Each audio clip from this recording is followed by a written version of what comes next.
آپ نے بڑی تفصیل سے پس منظر بیان کیا ہے۔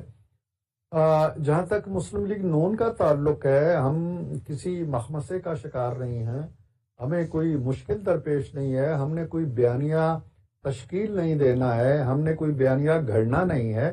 ہمارا بیانیہ جو بڑے ایک طویل عرصے سے ہر انتخاب سے پہلے چلتا چلا آیا ہے، ایک تو بیانیہ ہوتا ہے ہمارا کارکردگی کا۔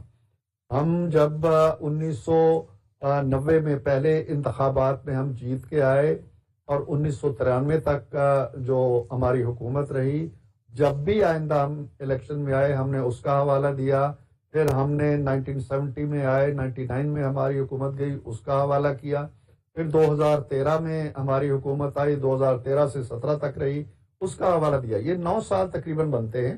یہ 9 سالہ کارکردگی جو ہے، جو پاکستان کے ہر شہر میں، ہر گلی میں، ہر کوچے میں آپ کو نظر آتی ہے، شاہراہوں کی شکل میں، پلوں کی شکل میں، فلائی اوورز کی شکل میں، بندرگاہوں کی شکل میں، ہوائی اڈوں کی شکل میں، بجلی کے کارخانوں کی شکل میں، مختلف تعمیر و ترقی کے منصوبوں کی شکل میں، معاشی استحکام کی شکل میں۔ یہ ہمارے بیانیہ ہوتا ہے کہ ہمیں ہماری کارکردگی کی بنیاد پر پرکھو، ہم وعدوں پر نہیں اپنی کارکردگی کو عوام کے سامنے لے کے جاتے۔ نمبر 1۔ نمبر 2، جس آپ کی تمہید سے یہ لگتا ہے کہ جیسے ہمیں کوئی اس طرح کا بیانیہ ہمیں مشکل میں ڈال رہا ہے کہ کیا جی ہم آگے آ کے کسی کا احتساب کریں گے، کیا ووٹ کو عزت دو کا بیانیہ ہم نے ترک کر دیا ہے، کیا اب یہ باتیں ہمارے جو ایجنڈا ہے یا ہمارا جو آئندہ منصوبہ ہے یا ہمارا منشور ہے اس کے دائرۂ کار سے نکل گئی ہیں؟ ایسی کوئی بات نہیں ہے۔